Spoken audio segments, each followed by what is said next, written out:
into the GSMC Baseball Podcast brought to you by the GSMC Sports Network. We have a great show for you today. We'll be covering 4 topics. The first topic we will be covering is Jorge Soler finally signing with the San Francisco Giants. We'll be talking about that and the impact it has on the market and the overall league as well. Next, we'll be talking about how will international players coming over perform and adjust to the major leagues. Then we'll be talking about relievers turning into starters. Will that become a new trend in baseball? And what do I think of it and how do I think it should work? And finally, we'll be ending it off with just recapping some more minor news that I think is still important, but doesn't necessarily deserve its own segment. So before we do that, I would like to ask you to please like and follow the show. We get a number of questions from viewers that come in during the show. So to ensure your question gets read on air, I ask that you please use the link you see, streamelements.com/gsmcsportsnetwork./tip. This puts your question at the top of the list so that I do see it, and it also really does help the show. So we would appreciate it. So without a further ado, let's go to our first segment, and that is talking about Jorge Soler to the San Francisco Giants. Now, Soler was one of the bigger free agents on the market, and he finally did sign, which is very good for how the market's going to play out hopefully in the next few days, and just enjoyment of baseball fans overall. Obviously, this has been a very slow market, with the reigning Cy Young winner still in the market, Jordan Montgomery still in the market, Cody Bellinger, a guy who had a great season last year, still in the market. But Soler signing maybe moves it ahead a little bit, with now maybe eliminating some other fits for players, or just getting the market rolling in general as well. So let's just first talk about Soler to the Giants in general and why it made sense and why it inevitably did happen. So you look at the Giants right now where they are, and they just lost Jock Peterson, their starting DH of probably the past 2 years, him and Brandon Belt. Obviously, Brandon Belt left before this year. They lost him to the rival Diamondbacks. So they obviously had a need for DH. Not only that, but they had a need for a right-handed power bat. You look at this lineup right now, they have Lamont Wade, they have Mike Yastrzemski, they have Patrick Bailey as a switch hitter, but more lefty because there's more righty pitchers. So they probably needed a more righty bat, and in fact, a big bat as well. They have a lot of good bats. You look at guys like J.D. Davis, like Mike Conforto, like Lamont Wade, like Wilmer Flores, like Marco Luciano, Patrick Bailey. Those are all really good. They're all good bats, good solid bats you can count on to have a good solid season. But I don't necessarily think they had a big power bat or a big just bat in the middle of the lineup. Obviously, they signed Jung-Hoo Lee to a big deal, but first of all, he's a lefty, so it adds up again with the Soler righty thing. But also the fact of he's not necessarily a power hitter, and just going over hitting with him in general, he's coming over from Korea. And even though he was very good in Korea, Korea is probably not on the level of MLB, I'd say. NPB, that's a different story, but that's Japan. And I think Korea is definitely a little below Japan. And while Japan might be, I'd say 4A, kind of in the middle of MLB and AAA, I'd say Korea is probably around AAA or something like that. It's still a good league, don't get me wrong, but you have to take the stats with a grain of salt more and kind of look at projections and kind of just look at raw ability when you're trying to sign a player, which I believe the Giants did. They're a very smart organization. Farhan Zaidi definitely knows what he's doing, so I wouldn't doubt the Giants there. I did think the Jung-Hoo Lee contract was a little long and a little steep, but if they really wanted the player, you have to overpay. As Andrew Friedman said, if you're rational about every free agent, you're not going to get any free agents. So I think it made a lot of sense. So just the Giants' outlook a little bit for 2024 and just taking into account the entire NL and the NL West. I don't think this Soler move automatically puts them at the top of the NL West, or it just puts them automatically into playoff contention. Before this move, I did not have them making the playoffs. I had them probably being the 7th seed. I think they were very close. I don't know if this puts them into the playoffs right now. I don't think it is. I still think there's at least 6 better teams than them in the NL right now. But Soler definitely helps. Soler's a really, really good player, a player I wanted on my team, in fact. But he's not a superstar. He's a really good player who hits really well. But at the same time, again, he's not just going to automatically take you from kind of just being a good team to a really good team.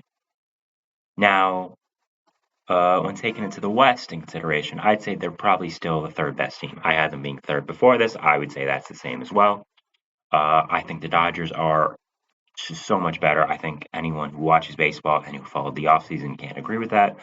When you add Shohei Ohtani, when you add Yoshinobu Yamamoto, when you add Tyler Glasnow, even other guys around the corners, kind of like James Paxton and Ryan Brazier re-signing, that's just a really, really good team. And a really good team that signed three superstars, which I just said, Tyler Glasnow, Yamamoto, Ohtani. So I don't think the Giants were better, but I don't think they're aiming to be better than the Dodgers because I don't think you can be right now with the money the Dodgers have invested. You look at the other team now, the Diamondbacks, who are second in the NL West. They had a great offseason. I mean, one of the better in the league, I'd say. They did something very nice, which that they saw their young team go ahead of schedule and say, okay, this is our time now. We're going to go for it. We're not just going to wait around for next year when we think our window is bigger. We're going to go for it now, and we're going to extend it. So I really like that they did that. They're the defending NL champs, so we do have to put some respect on their name. I don't think the Giants are better than them right now. And I don't necessarily think there's a move they can do to be better than Diamondbacks, just on paper. Again, Diamondbacks, Zach Gallen could get injured tomorrow and this whole thing changes. We don't know. But as of right now, I would say the Diamondbacks are better. But again, Giants are still a good team. I want to make that very clear. I'm not trying to dog in the Giants here. They're a very good team, and I like the Soler signing. They're just kind of stuck in a crosshairs right now. They don't really have a superstar to build around. They tried for Yamamoto. They got said no. They tried for Ohtani. He said no. They tried for Judge. He said no. Even a few years back, they tried for Harper. He said no. So just the Giants, they have to find a star right now. They have to find a star to build around, to get this fan base excited around, to rally around. And they have a lot of good players. I don't necessarily think a lot of good players is going to win you a championship. Next here, some potential fallout from the Soler signing. I think that could Andrew Baggerty from the who covers the Giants, one of the better Giants beat writers. He mentioned that he thinks Michael Conforto and JD Davis could be trade candidates after this. Now, I think this makes natural sense. JD Davis was their DH, starting DH for last year, I believe. So I think this kind of neutralizes his role a little bit. He's still a good player, and I wouldn't be surprised to see the Giants hang on to him. But at the same time, you have to realize that he can't really feel that well. Being a Mets fan, watching him for the past few years before this, I know what his strengths are. He can play third base, not very well, but he can play it. He can play first, but I don't think they're going to have him play first with the amount of versatility they have in the infield with Lamont Wade, with Wilmer Flores, with other guys as well who are just kind of utility. He can play outfield, but again, not very well. So I think this would make sense for it to be the end of JD Davis' time in the Bay. It is kind of late to make a trade, obviously, but with so many players lagging on the market, maybe a team wants to get another position player in there. So it would make sense for JD Davis to be traded, but again, he very much might not be. Maybe they just want to say, okay, we want to keep him and just have him either be a bench bat or kind of be the 10th man in a way, which is just kind of like the sixth man in basketball, just being either their top bench bat or just filling in whenever someone's hurt and needs a day off. Mike Conforto, I don't know if necessarily he's going to be traded. This one's a little iffy for me. He's still a good, okay player. He was a league average bat last year. I would say give him 1 year to kind of have a full offseason, kind of just fully to get healthy. Obviously, he had the big injury before he signed with the Giants. So maybe that was just, you have to take that into account. He didn't play in baseball the year before. So I think if they're trying to sign another guy, which we'll get to very soon in a few minutes, it would make sense for Conforto to be traded just because it opens up money and it opens up space on the outfield with Soler coming. Soler's obviously going to be a DH, but you want that flexibility. And Conforto was kind of just okay, and he's getting paid a good amount of money this year. So trading him would make some financial sense if they want to open up the books for someone else who's left on the market, or just they want to get something back for him because they don't really see a fit anymore. So I think this could make some sense, but I would say JD Davis is more likely to be traded than Conforto, but I would still look at both as likely trade candidates because of the Soler signing and the follow-up. So finally for this, we're going to talk about the impact it has on the current market of free agency. Obviously, we know of the guys who are still available. JD Martinez, Matt Chapman, Blake Snell, Cody Bellinger, Jordan Montgomery. I mean, those are just four incredible names that have still in the market in spring training. In spring training, those guys are still in the market. JD Martinez, sorry, a guy who had an amazing season with the Dodgers last year. Matt Chapman, one of the better third basemen in baseball. Blake Snell, he won the Cy Young, and he's still available in free agency in spring training. That's just incredible to me. Cody Bellinger, a bounce back season with the Cubs. Jordan Montgomery, World Series hero with Texas. Like these guys are still available on the market in spring training. I'm gonna keep talking about it because it's insane. Like it makes no sense to me. But I before the Soler signing, I had the Giants signing Matt Chapman. I still believe that to be the case. I also had them signing Jorge Soler. I had them signing both. So I'm 1 for 1 right now. That's pretty nice. So I do still think they're going to sign Matt Chapman. It just makes too much sense. You look at the connections Matt Chapman has to the Giants. He's from the Bay Area. He's played in the Bay Area before with the A's. He's played with the Giants' new manager before, Bob Melvin, in Oakland. They have a good relationship we know of. The Giants need another bat. Marco Luciano, Matt Chapman on that left side for a little while, and the Bay would be very nice for Giants fans. Just adding another power bat to the lineup in general is good. Chapman's a good hitter. I want to get that straight away, but he's a very streaky hitter. You look at I think one of the reasons you're not seeing more smoke to him returning to Toronto is he kind of wore out his welcome there. The fans kind of not turned on him at the end, but kind of were less high on him than usual because he just was not very good to end the season. He was very streaky. He would have 1 month where he was the best hitter on planet Earth, then 1 month where he didn't look like a major league hitter. But the thing with Matt Chapman is even if he doesn't hit very well in a month, which is going to happen if when his team signs him to a long-term contract eventually, whether that is the Giants, whether that is the Cubs, whether that's the Mariners, whether that's he goes back to Toronto, like I was saying, the thing you can always count on him is defense. Defense, defense, defense. He's one of the better defending third basemen probably of all time at this point. And I think you look at his floor and his ceiling for how he is. You can always rely on him to be a great defender. Always, no matter if he's hitting. So I think that you have to take that into account when giving him a long-term contract. He may be streaky, he may have some months where he's not hitting, but you can rely on that defense.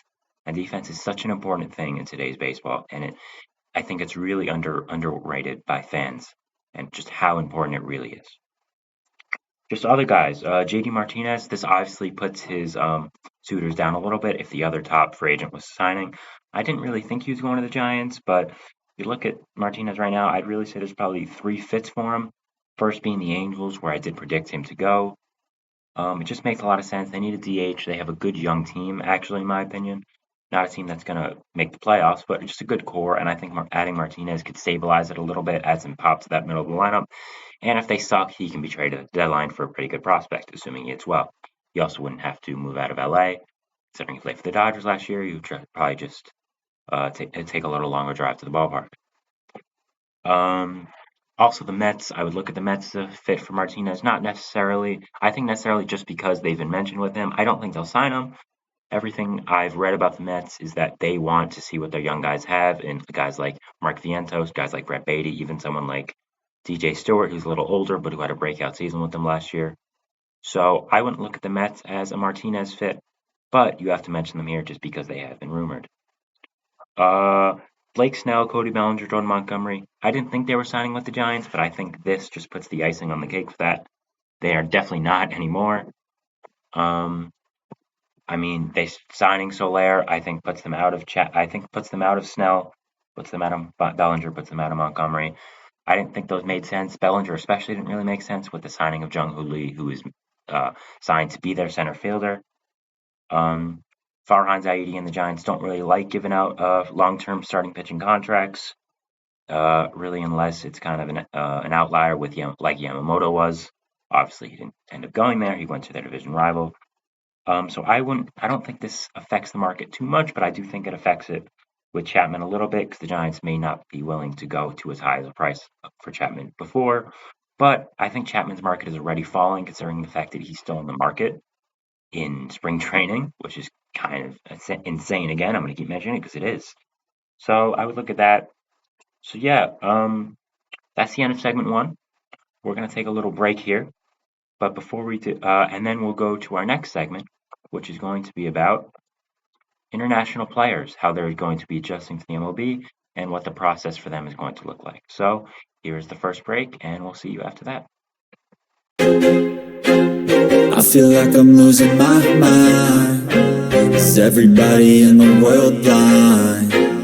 Please, Lord, give me a sign, a sign.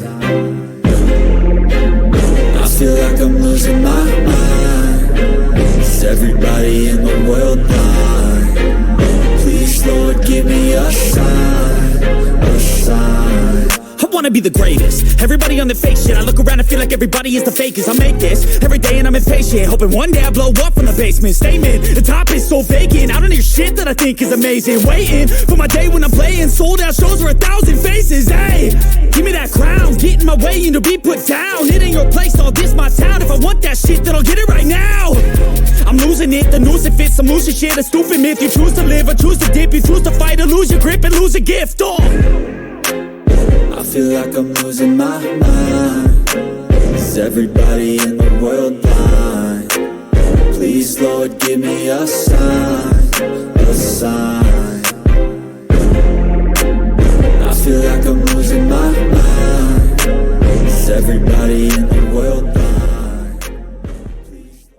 Right.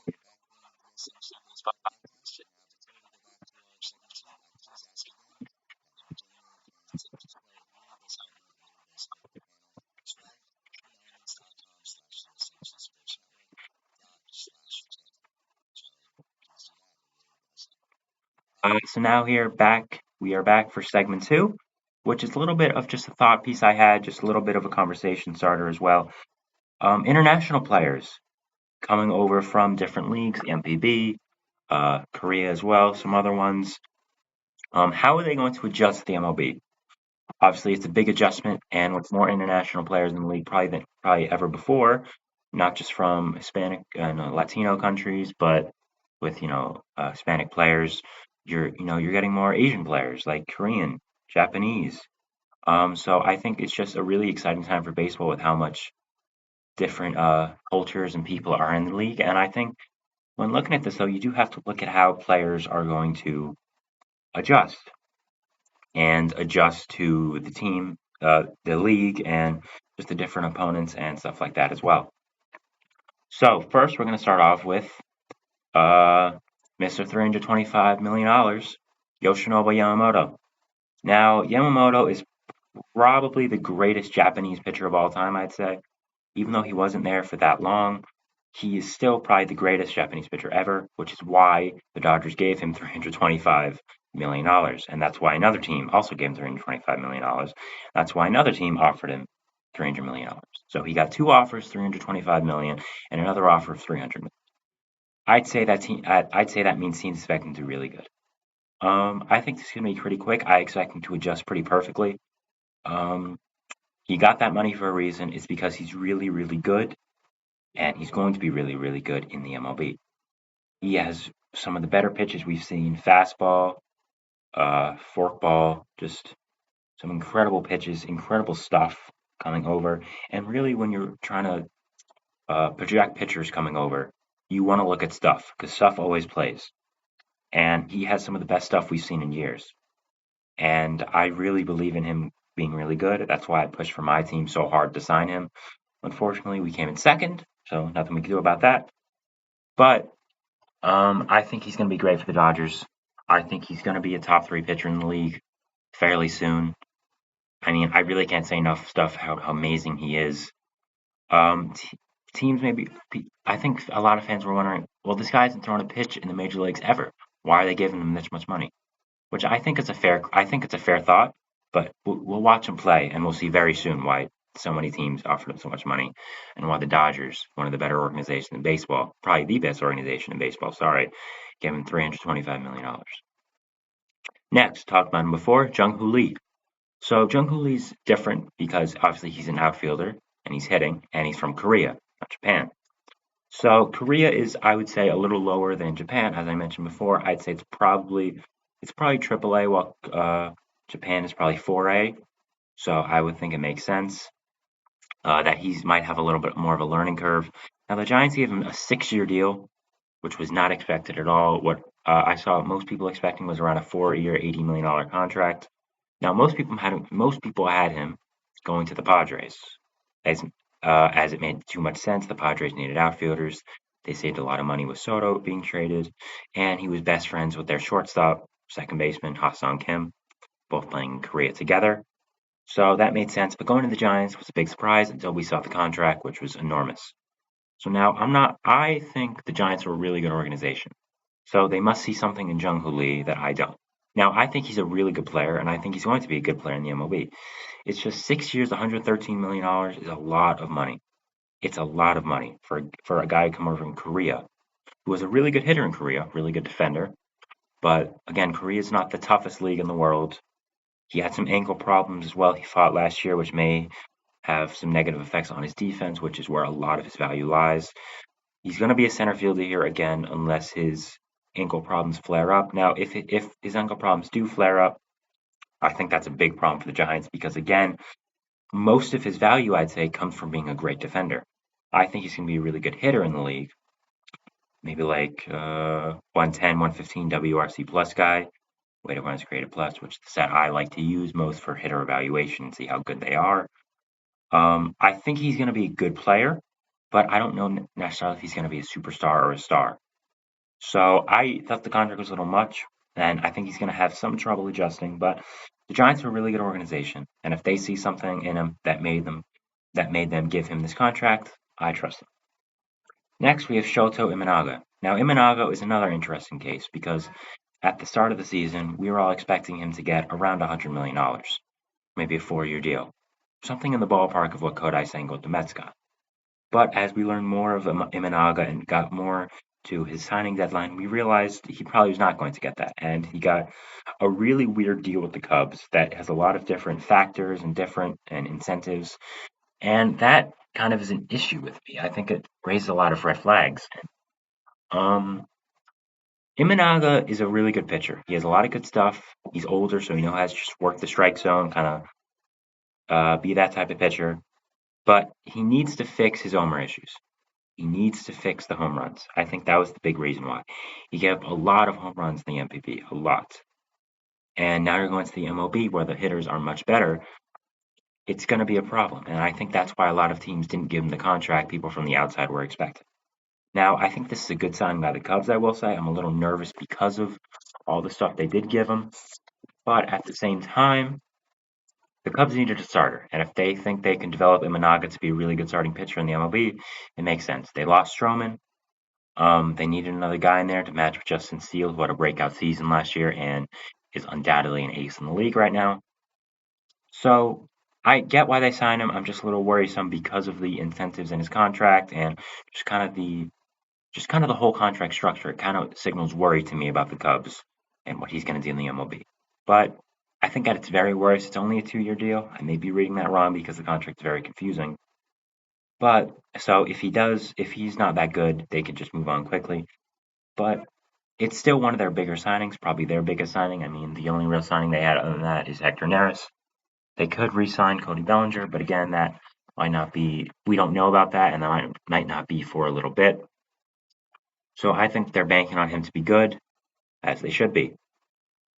So next here we have Woo Suk-gu, who has an unfortunate name that I think will be.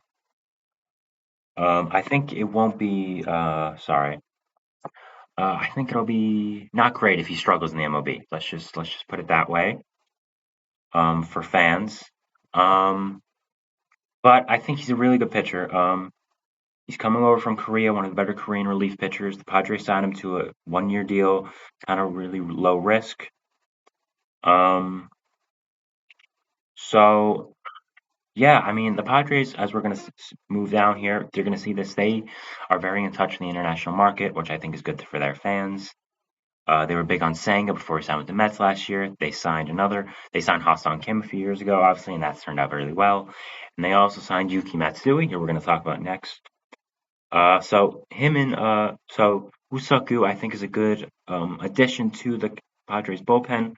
I think it's kind of low risk, but the Padres obviously see something in him that they think he's going to be a really good reliever in this league. Um, so yeah, I think it makes sense. Preller is good with the international market. You say a lot of things about him and how crazy he is, but I think he knows what he's doing when it comes to international players. Next, we're going to talk about another international reliever that signed Yuki Matsui. So he was one of the better closers in the MPB, which is the Nippon Professional Baseball League, which is Japan's professional baseball league. I believe someone called him the Japanese Billy Wagner, which is a very good thing, I'd say, for Billy Wagner, who's going to be in the Hall of Fame next year, and who should have been in the Hall of Fame already.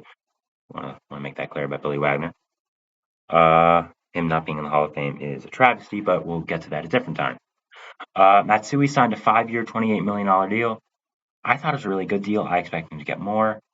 Obviously, the Padres lost Josh Hader this offseason, going to the Astros.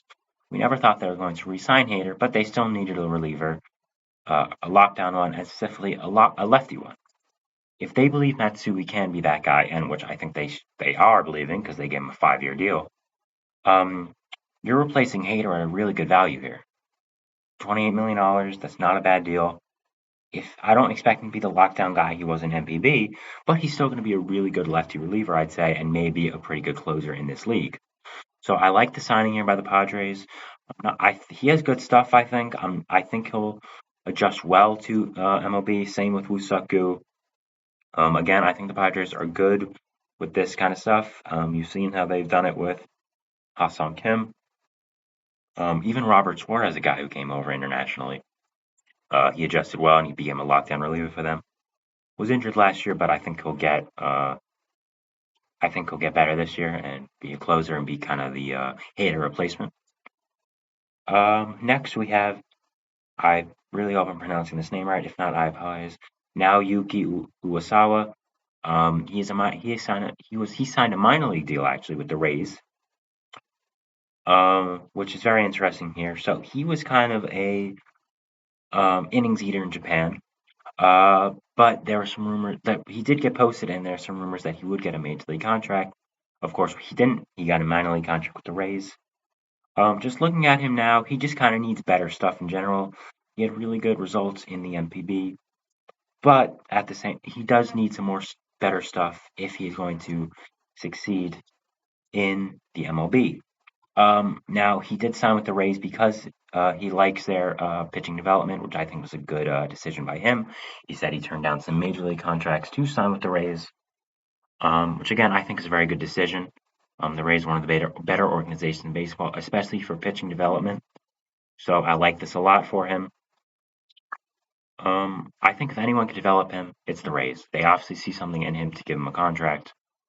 Um, and if they don't think he's ready in spring training, just have him in AAA and develop him there. So I like the signing for both the player and the team. I thought it was a good fit. Anytime you can sign with the Rays for your pitcher, I think is a good thing for you. You've seen so many pitchers' careers be just revitalized by them. So I really like this signing. Finally, we have a really interesting one. Yariel Rodriguez signed with the Blue Jays. Now, this is a really interesting situation. So last year, he was playing for the NPB team in Japan, and he was in America for the World Baseball Classic, and he just stayed in America. He is from Cuba, so he defected. And since then, we've been hearing a lot about him, how he might sign, what his strengths and weaknesses are. So what we've learned about him now is the Blue Jays signed him, obviously. So they signed him really to be kind of a swingman, to be a guy who can fill in on rotation some days if someone's hurt or needs just a day off, an extra day to rest, but also be a long relief guy in the bullpen or just be a lockdown reliever if everything else kind of doesn't go their way. So you look at him right now, he has a great slider, one of the better sliders probably in the MLB right away, which is good. You want to start off with something, a good pitch. What I've heard is that he needs a better fastball. He needs to develop that more. He needs to just get it going more. In the MLB, you need a good fastball, and I think I think it'll be really good for him if he does develop a fastball, and I think Blue Jays are good with pitching development.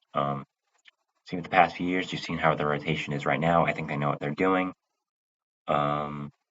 So I think it's a good organizational fit for him. I think if he gets the better fastball, he can be a pretty good. He can be a good starter and or a really good reliever in this league. I think he has to pick one. I think I would project him more as a 4 or 5 starter or a lockdown reliever. Now you can argue which one is more valuable, but that's what I think is going to happen here. So I like the signing. It's very interesting, though, to have a guy from Cuba come over at this age and with this situation. But I like it for both the team and the player, and I thought it was a good signing for the Jays, who did need more pitching depth. They weren't really on the big guys except Yoshinobu Yamamoto, who obviously did not sign with them. They weren't even really a finalist. So I like the signing. Just to recap here, Jung-Hoo Lee, I think might have some problems at the start, but I think overall will be a good player. Yoshinobu Yamamoto, no worries. I'll say there. Shoto Minaga, good. I think I think he'll be okay, but it's definitely a risk with the contract and with the situations he's had with coming over the MLB, with the home run problems as well. Wusaku, Yuki Matsui, kind of bunch them in together because they're both in the same team and both international relievers. I think they'll be good. I think the Padres know what they're doing, and I think they'll develop well. And now Yuki Uesawa. Again, I apologize if I'm not pronouncing his name correctly. Um, I think he'll be good with the Rays because they know how to develop pitching, and I think it's a really good fit for him. Okay, so that was the end of segment 2. We're going to go to another break here, but when we come back, we'll be talking about segment 3, which is relievers becoming starters. It's kind of a new trend in baseball we've seen over the past few years, and specifically this season as well. So I'll be talking about it, and we'll be back right after the break. For the best and latest podcasts available anywhere, go to the podcast app on your cell phone and type in GSMC to access free content-rich podcasts on health and wellness, book reviews, sports, entertainment, relationships, social media, movies, technology, finance, and even weird news. Subscribe and download the GSMC Podcast Network's family of shows, available everywhere podcasts are found. We're on the GSMC Baseball Podcast. We're talking about segment 3 here, which is relievers becoming starters, and just overall having a conversation about that, and will that become a new trend in baseball, and how will it go? So just to start off with this, we've seen it over the past few years, just teams taking their younger relievers who have been locked down or really good in that role, seeing something in them and transforming them into successful starters. I think we've seen it going back the past years, something as big as Chris Sale, who was a reliever to start his career with the White Sox, kind of was projected that way. But then the White Sox made him a starter, and obviously I'd say it went pretty well, considering he's had a really, really good career and won a Cy Young in his career. Not necessarily with the White Sox, but with the Red Sox, and I'd say it's very successful. Is what I'm trying to say. It's very successful. Obviously, I'd say it's one of the bigger success stories with this. We've seen other failed attempts, but I think when you look at a guy like Chris Sale, you look at how well it can go when it does happen. So first, we're going to start off with Michael King. Michael King was on the Yankees last year, obviously. He was a really good reliever for the Yankees. But they wanted more out of him, and in the middle of the season and kind of towards the end, they started transitioning him to be a starter. And it was kind of when they were out of it. They had all the injuries dealing with last year, more specifically Aaron Judge and what happened there. So they kind of made him a starter to see what would happen, and he was really, really good. He was one of the better starters in baseball, in fact, at that time. And you look at him; he always had a really good fastball. He had a good slider. I think he just has good stuff and good pitches to be a starter. And what did him becoming a starter do for the Yankees? Well, it got them Juan Soto. You look at going back to the Soto trades with the Yankees, trade talks, the Padres, from reports, always really wanted Michael King. He was kind of the centerpiece of the trade that they always wanted. He was one of the reasons the Padres focused in on the Yankees when they were shopping Soto. Sorry. And now there were some elbow issues with him in the medical, as some reports stated, but they still wanted him. That's how much. So the Yankees turning their reliever into a starter in Michael King made them get arguably one of the better players in baseball in Juan Soto. So I think that's another example of just an extreme success story with these things, how well it can go and how well it can put your team up. Let's say they don't trade him. Let's say they get him back as a starter with the Yankees. he's probably slotting in as the number 3 guy in that rotation. You have Garrett Cole, you have Carlos Rodon, who they're hoping to be a bounce back. I mean, they signed him to a 7-year deal last year, so they obviously believe in him. I don't think 1 year of just injury-riddled starts and kind of not great stuff happening is going to take down their belief of him. But, they probably don't sign Stroman. Maybe they still trade for Soto without King. We don't know. But I think it just shows how well it can be done if it does happen when you turn a reliever into a starter. Now, I think you have to find the right reliever. With a guy like Michael King, you kind of always saw flashes of him. Okay, he can be something better than this. He kind of came up in the minors as a starter, but transitioned to a reliever more. And this brings me into the next person, which I'm going to talk about, is Reynaldo Lopez. Reynaldo Lopez was a reliever with the White Sox and also Angels and Guardians last year. A pretty good reliever for the past few years. Really just kind of solid, middle of the road guy, probably 6th, 7th, or 8th inning, depending on what day it was. But kind of out of nowhere, the Braves signed him to a 3-year deal. We were like, okay, just solidifying the back end of the bullpen for the Braves. But no, we came out from Ken Rosenthal and a few other people that they were going to stretch him out and make him a starter, which is really, really interesting. Now, he was a top starter prospect with the Nationals, but got traded to the White Sox in a big trade for Adam Eaton with Lucas Giolito, like a few years ago. I'd say more than a few years, but years ago, I'd say. So with that, I mean, you look at the Braves here. The Braves obviously need starting pitching. It's the reason they didn't go to the World Series last year, even after having a historic regular season. Now they obviously see something in Reynaldo. Now I'm not going to be doubting the Braves because, as you can see from the past few years, they are one of the better organizations in baseball, and they know what they're doing. So if they see something in Lopez, it would make sense for them to make him a starter. They think they can get a deal with him with the starting pitcher market. I think that also has something to do with this, the starting pitcher market, just how expensive the prices are. Look at a guy like Blake Snell, who's been up and down his whole career. Teams may not want to give him a big contract. So why not just try this out with Lopez? And if not, you'll just sign another guy in the next few years. So I think it's interesting. I'm not sure how Lopez is going to turn out. I don't necessarily know if he has the stuff to become a starting pitcher. But at the same time, the Braves know what they're doing. And I've learned not to doubt the Braves organization the past few years when it comes to player personnel decisions and just doing stuff like this, kind of out of the box things that help their organization a little bit. Next, we have a really, really interesting one that I really wanted to talk about, and that is Jordan Hicks.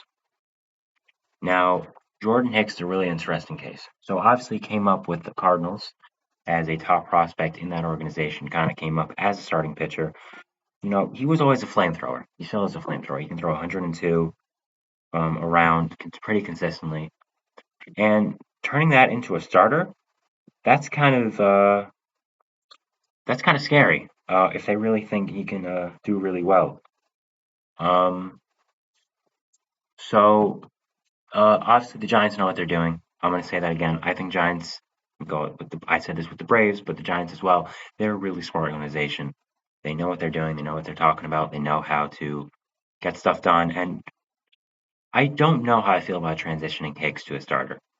Now, I doubt that he could go more than 5 innings consistently as a starter because he's going to be throwing. I would say his days of throwing 102 as a starter are probably over because I think frankly you're going to blow out your arm if you throw 102 consistently as a starter.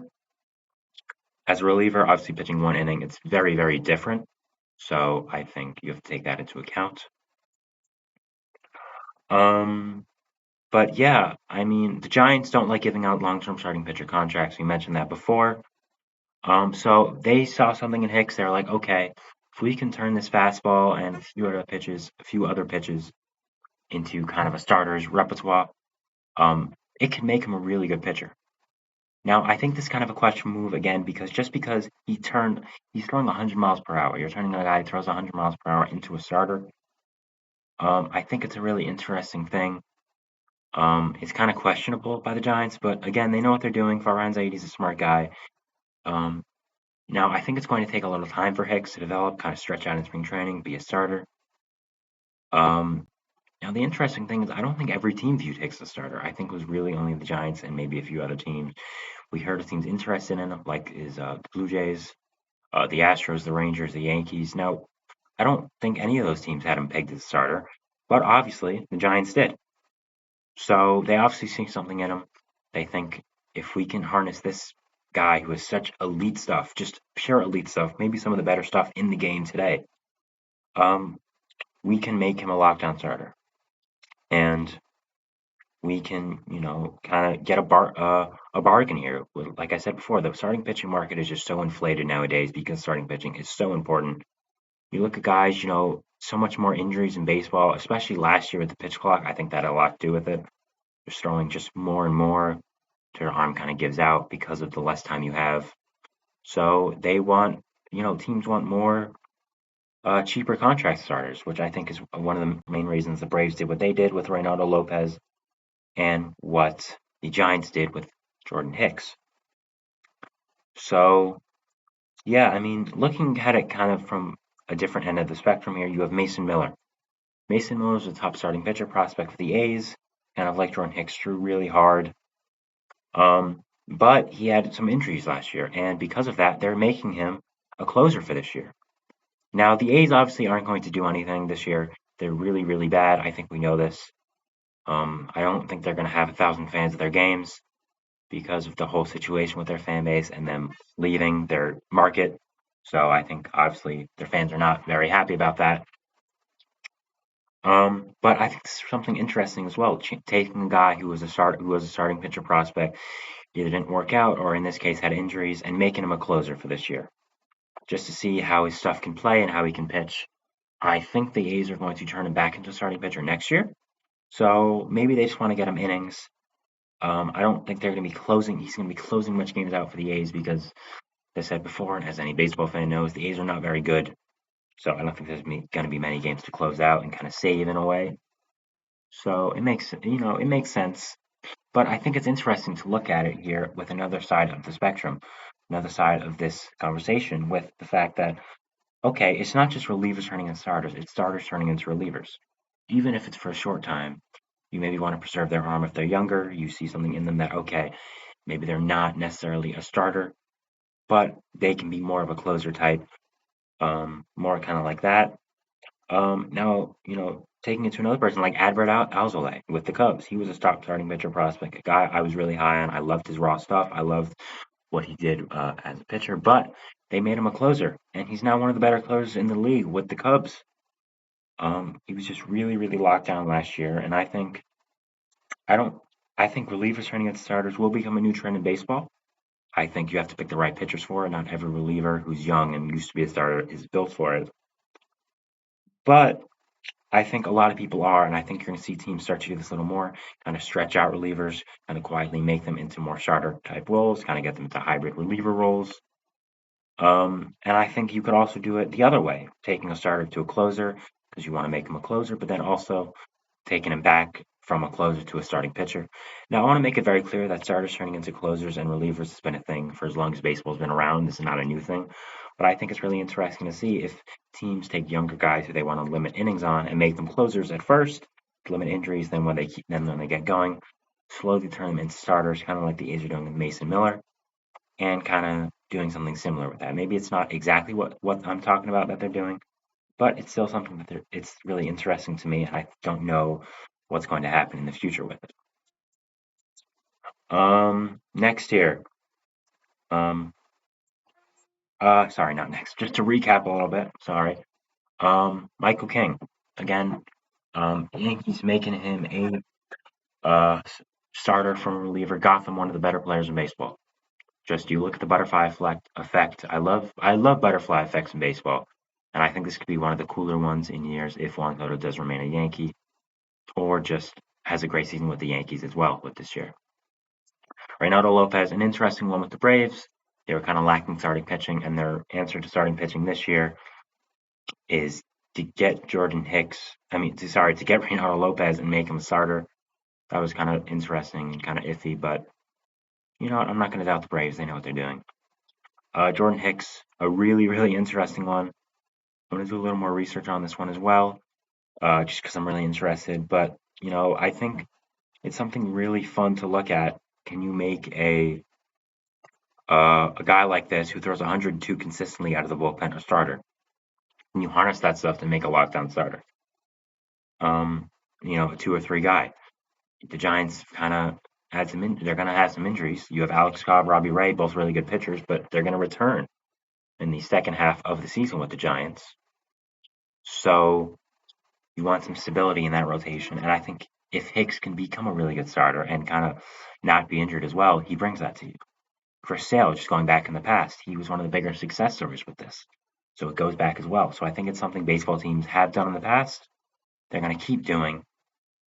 And I think it's really interesting to look at, and you kind of have to see what happens with these pitchers and see if they have the makings of being a starting pitcher when they've been a reliever most of their career. So that was segment 3. We're going to take another little break here, but when we come back, we're going to have our final segment, which is going to be recapping some more minor news. This is news I thought was really interesting and kind of noteworthy, or just kind of minor, and I wanted to talk about it, but didn't necessarily deserve its whole segment for itself. So we'll be taking a little break, and then we'll be talking about that. So thank you.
Here on the GSMC Baseball Podcast.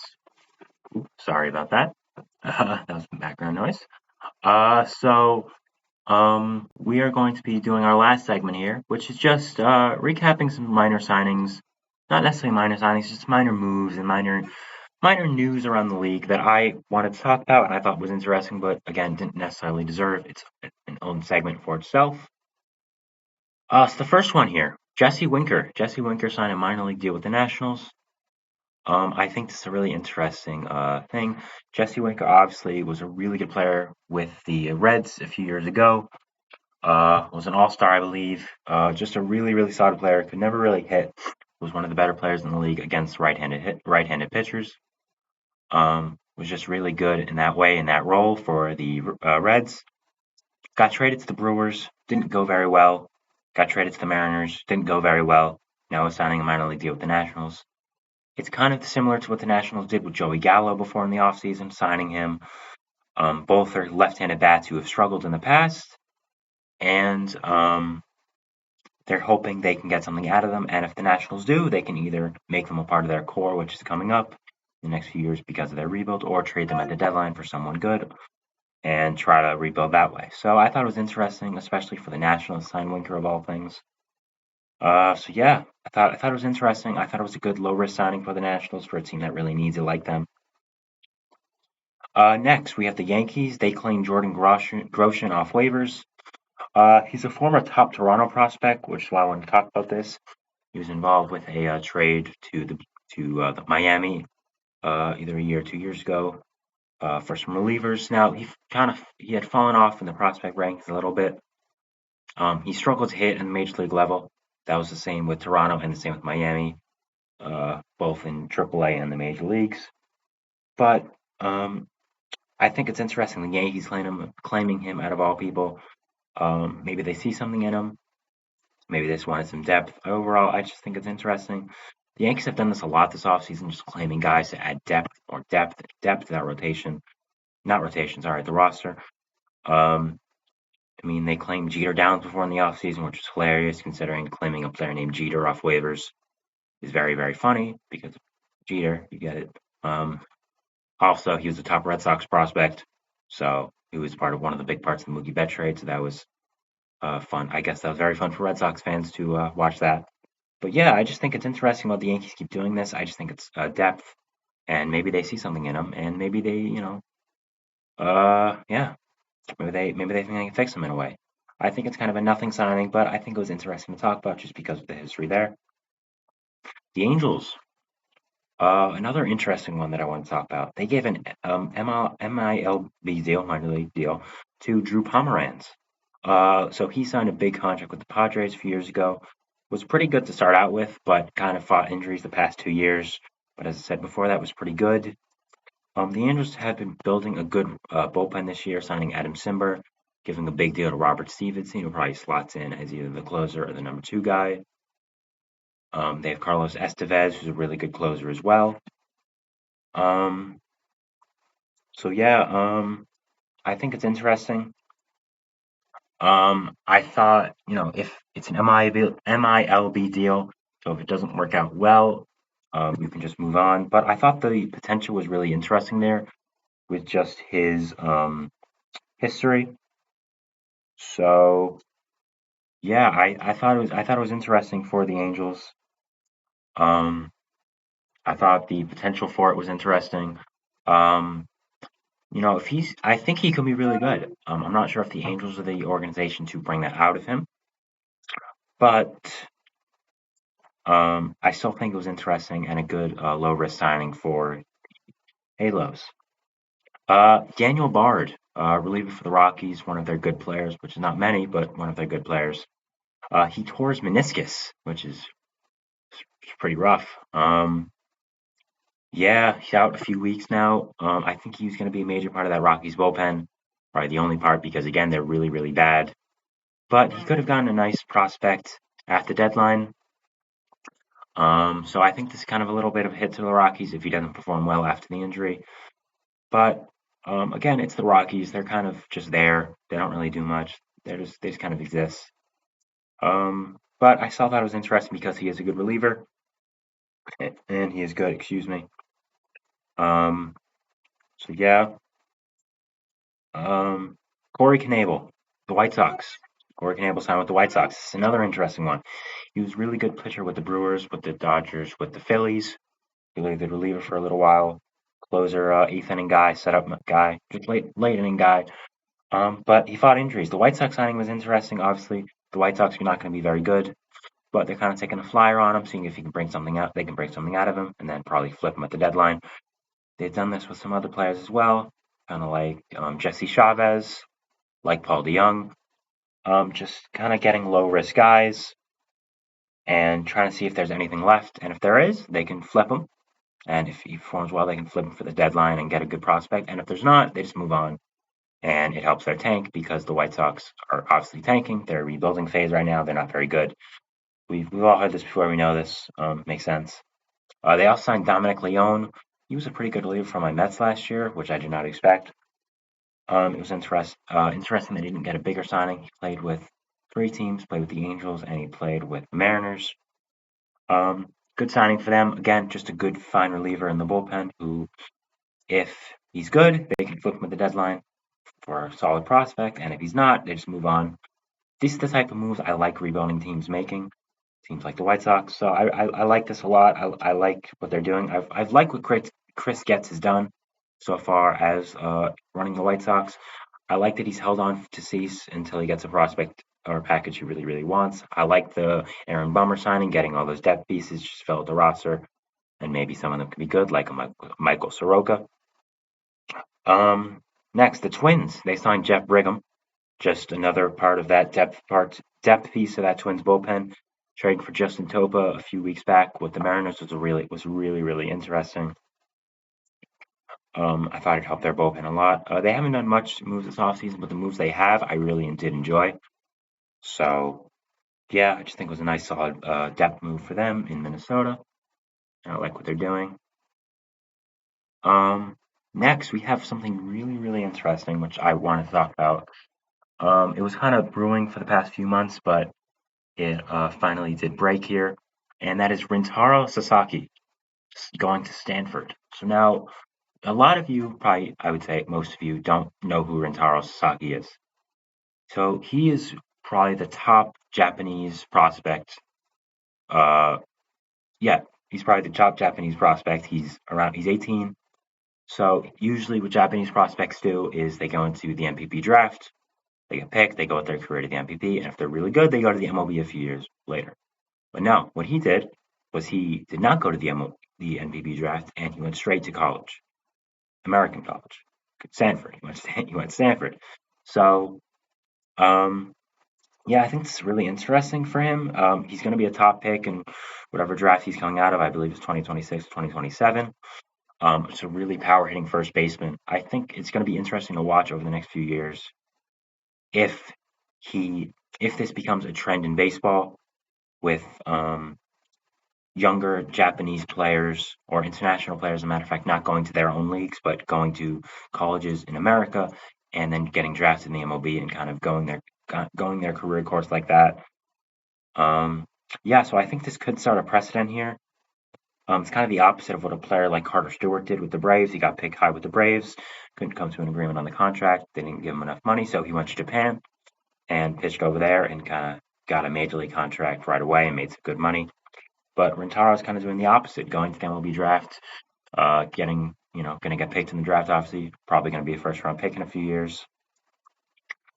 Going to Stanford, one of the better baseball programs in America, and just kind of starting his career like that.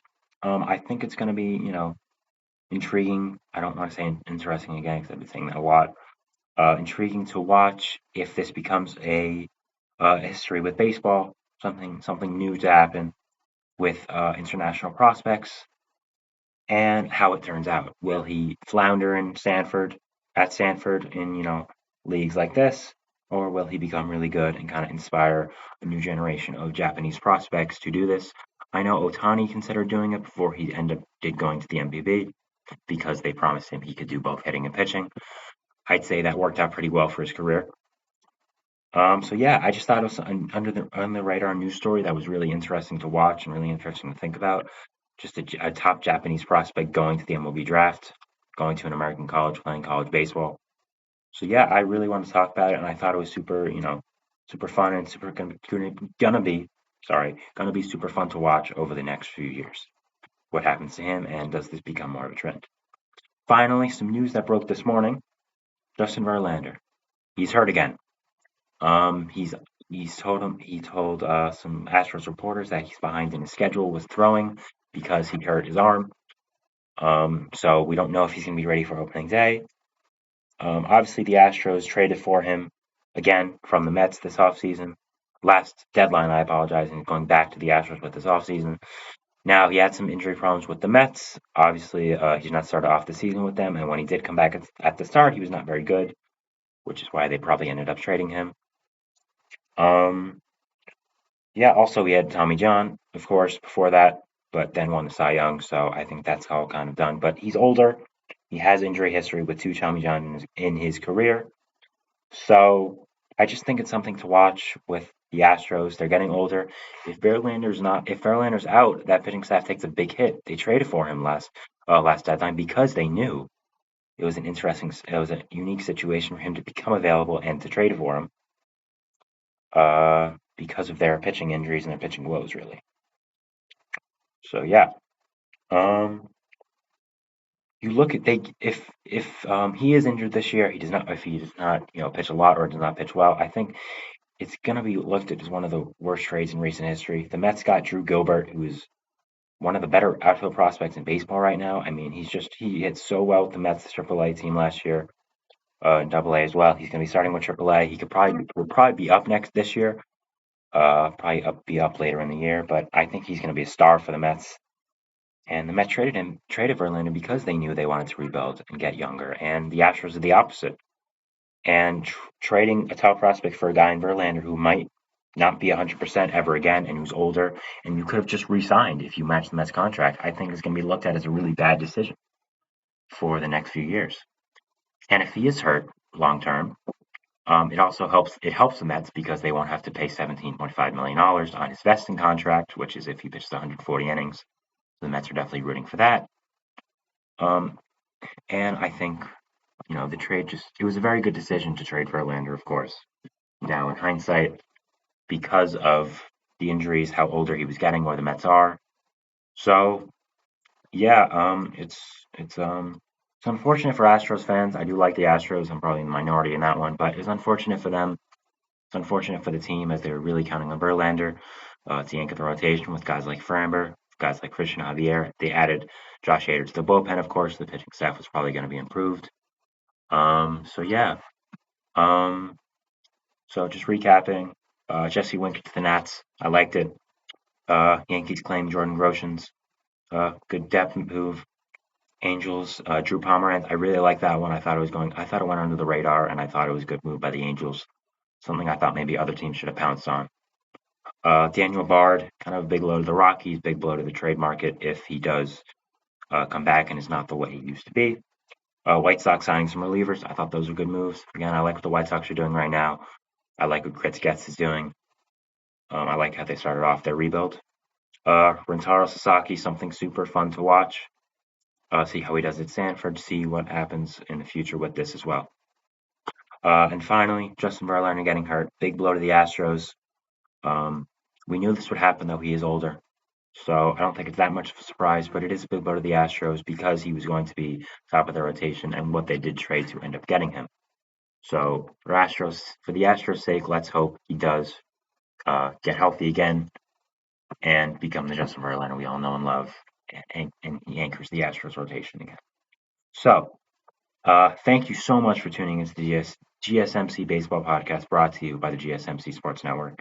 Your support means a lot to us, so please remember to subscribe to the show. Leave a positive review. It really, really does help make a difference. We also invite you to follow us on Facebook, on Twitter, TikTok, Instagram for more content and updates. Thank you once again. Thank you for tuning in, and have a wonderful day. Goodbye.